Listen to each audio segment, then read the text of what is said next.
अब आइए चलते हैं फ्रांस। फ्रांस वहां पहुंचा था, ब्रिटेन के पास पहुंचा था ना, अब ब्रिटेन के पास युद्ध करने पहुंचा था फ्रांस। ध्यान दीजिएगा, फ्रांस ब्रिटेन के पास युद्ध करने के लिए गया, युद्ध करने के लिए प्रेरित हो गया था। अब ये बताइए, उधर दूसरे देश में हमला करने के लिए पहुंच गया है फ्रांस, अपना घर तो स्वयं समझ ही नहीं पा रहा है, यानी अपना घर तो खुद कन्वर्ट कर ही नहीं पा रहा है, अच्छे से चला ही नहीं पा रहा, अपना देश चला ही नहीं पा रहा, लेकिन दूसरे देश में चला गया आक्रमण करने फ्रांस। उस समय लुईस 16वां था। कौन था प्यारे? लुईस 16वां था। ठीक है, लुईस 16वां हमने आपसे बता दिया कि लुईस 16वां, अब ध्यान दीजिएगा, लुईस 14वां भी जो था वह कहता था, लुईस 14वां भी एक वर्ड निकाल दिया था, कहता था कि मैं ही राज हूं। इतनी बड़ी बात कर दिया, लुईस 14वां ने कहा कि मैं ही राज हूं, मुझे ही राज समझो, ये लुईस 14वां ने कहा। ठीक है, अब फ्रांस, जब ये फ्रांस की पारी आई, अब जानिए हुआ क्या। उस समय फ्रांस की जनता, ये शासक थे, यानी कि जब फ्रांस में शासक लुईस 16वां का कार्यकाल चल रहा था, उस समय पादरी अर्थात क्रिश्चियन और मध्यम वर्गीय और ध्यान दीजिएगा, और निम्न वर्गीय, इन तीनों में युद्ध चल रहा था, विवाद छिड़ा था। और ये विवाद छिड़ाने के लिए केवल यही काम करता था कि केवल विवाद करवाता था, पादरी यानी क्रिश्चियन लेकर के मध्यम वर्गीय और निम्न वर्गीय, यही काम करता था, इधर उधर करता था। ठीक है, और ये जो भी पैसा होता था, एक समय ऐसा आया कि इसके भी क्या नाम, आर्थिक जो है कंडीशन, इस देश की आर्थिक कंडीशन एकदम संकटमय हो गई थी।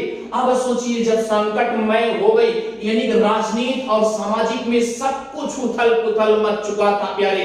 अब सोचिए, अगर सम्राट होने के बाद, राजा होने के बाद पूरे अपने देश को संभाल नहीं पाया, और पूरे देश में राजनीतिक सामाजिक सब कुछ उथल पुथल हो रहा है, और कहां तीनों में बंटवारा कर रहा था। इसके ऊपर अब यहां की जनता चालाक हो चुकी थी, यानी कब की बात है? 1789 की बात है। यहां की जनता चालाक हो चुकी थी, जनता कुछ अधिक जानकारी रखती थी, क्योंकि इसका काम इधर उधर करना, बस सीधा इनको बांटना, अलग अलग कर देना, यानी कि क्या करता। अब जनता जब चालाक हो गई, तो अब ये मैग्ना कार्टा का अधिकार, ध्यान दीजिए, हुआ क्या, जो अधिकार पत्र था इनके पास भी गए, जनता भी राजा के पास गई, कही कि हमको भी कुछ अधिकार चाहिए, और अधिकार जो था मौखिक रूप में अधिकार मिलता है, और राजा स्वयं, ध्यान दीजिए, राजा स्वयं उसी अधिकार में फंस जाता है, राजा स्वयं उसी अधिकार में फंस जाता है, और जब फंस जाता है, तो ध्यान दीजिए, उसी अधिकार में क्या करता है, उसी अधिकार में राजा फंस जाने के बाद स्वयं अपने आप फांसी के तख्ते पर लटकना पड़ता है। अब सोचिए, राजा स्वयं फंस गया, और जब फंस गया तो फांसी के फंदे पर लटका दिया गया, और जब फांसी के फंदे पर लटका दिया गया प्यारे, तो याद रखिए हुआ क्या, वह अधिकार, उसी अधिकार के तहत ये मैग्ना कार्टा अर्थात महाधिकार पत्र, फ्रांस में उसी मैग्ना कार्टा के तहत ये राजा फंसे, और राजा फंसने के साथ साथ और देशद्रोह का इनमें मुकदमा दर्ज करा करके, यानी जनता क्या करते, देशद्रोह लगा करके इनको फांसी के फंदे पर टांग दिया जाता है। और फांसी के फंदे पर जब टांग गए, तो हुआ क्या, ये चले गए, तब आए नेपोलियन बोनापार्ट। कौन आया? Napoleon Bonaparte. ये आकर के फ्रांस के राजनीतिक सामाजिक को सुदृढ़ीकरण किया, व्यवस्थितकरण किया। किसने किया? नेपोलियन बोनापार्ट ने किया। प्यारे अब ध्यान दीजिए, अब आते हैं फ्रांस के बाद अमेरिका में। ठीक है प्यारे, अब इतना तो समझ में आ गया होगा कि अच्छे से कि हुआ क्या। सबसे पहले कहां होता है? सबसे पहले कहां हुआ? सबसे पहले 1199 में ब्रिटेन से स्टार्ट हुआ, ब्रिटेन से स्टार्ट हुआ।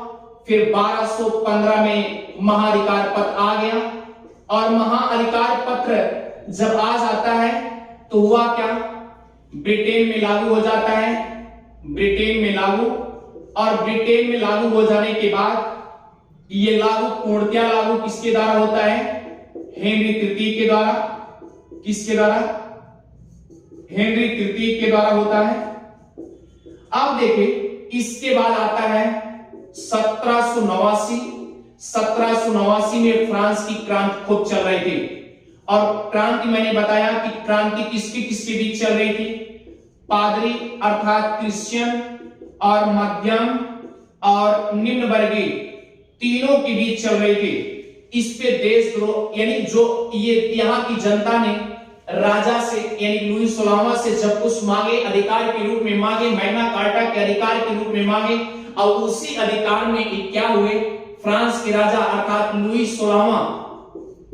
16वां ये स्वयं उसी अधिकार में फंस जाने के कारण इसकी फांसी की फंदा पे चढ़ा दिया जाए। इसको फांसी के फंदे पे चढ़ा दिया जाता है, फांसी के फंदे पर चढ़ा दिया जाता है, यानी इनकी फांसी की सजा मौत मिल जाती है, इनको फांसी की सजाएं मिल जाती हैं।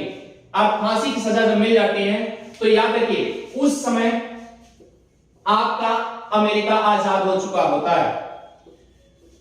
अब 4 जुलाई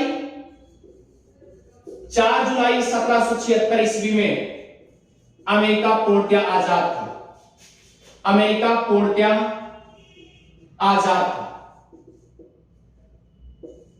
ध्यान दीजिएगा, 4 जुलाई 1776 में अमेरिका पूर्ण आजाद था। अब हुआ क्या प्यारे? अब जब यहां पर 4 जुलाई 1776 अमेरिका पूर्ण आजाद हुआ था, तो इन्होंने क्या किया? जो ब्रिटेन में महाधिकार पत्र आया था या लागू किया गया था, इन्होंने मूल अधिकार को लेकर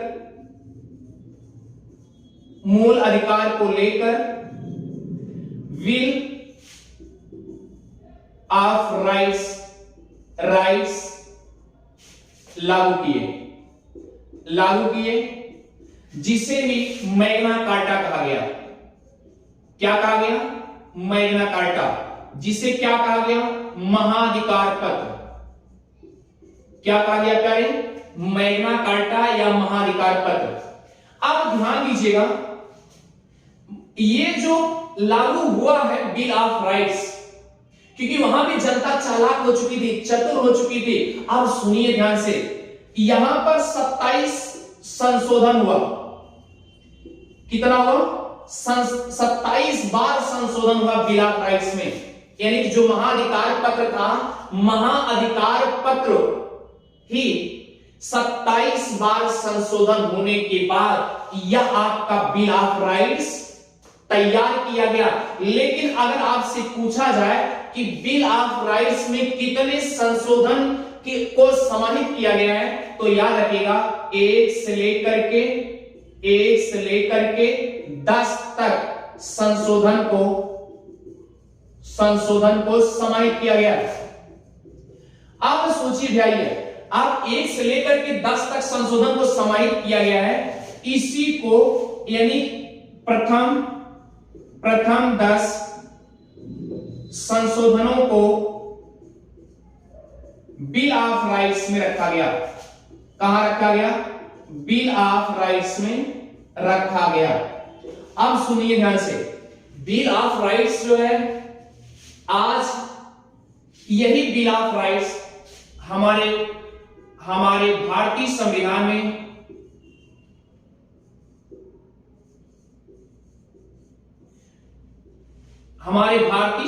में ध्यान दीजिएगा, मूल अधिकार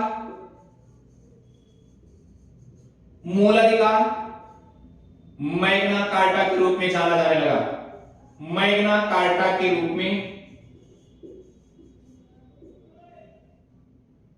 जाना जाने लगा।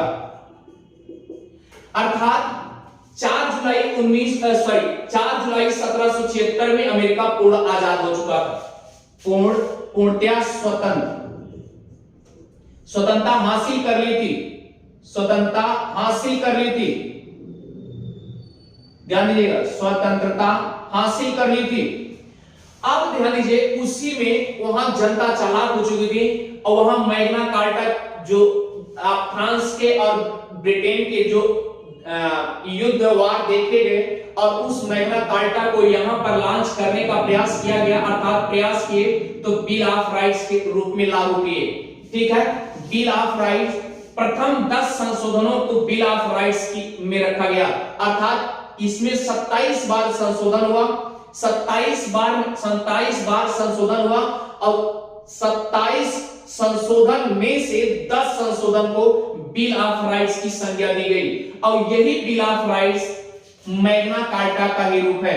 किसका रूप है? मैग्ना कार्टा का ही रूप है।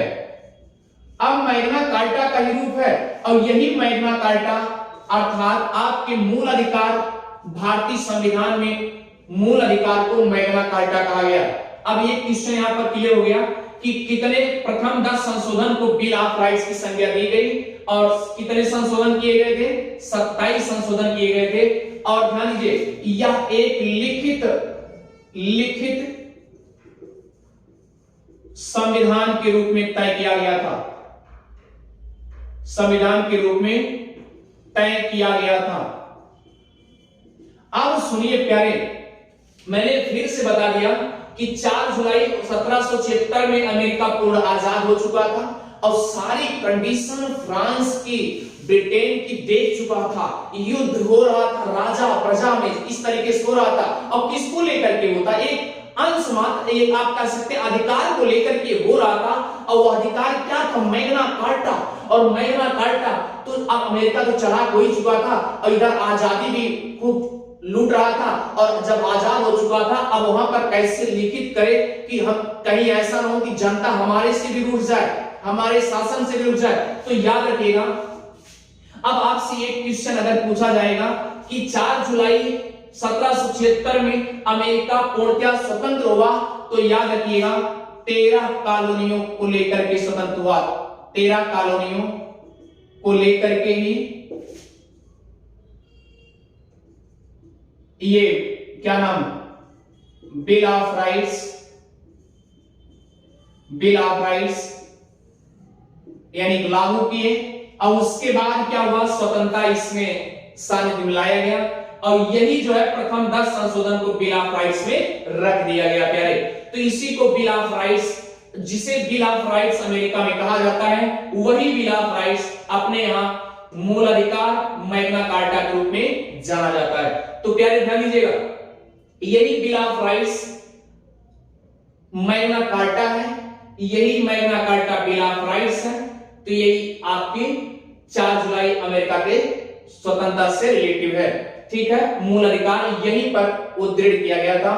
अब चलते हैं प्यारे, नेक्स्ट क्लास में आपको इंडिया का, ये आपका इतिहास रहा, मूल अधिकार का इतिहास रहा प्यारे, तो अच्छे समझ में आ गया होगा। थैंक यू प्यारे।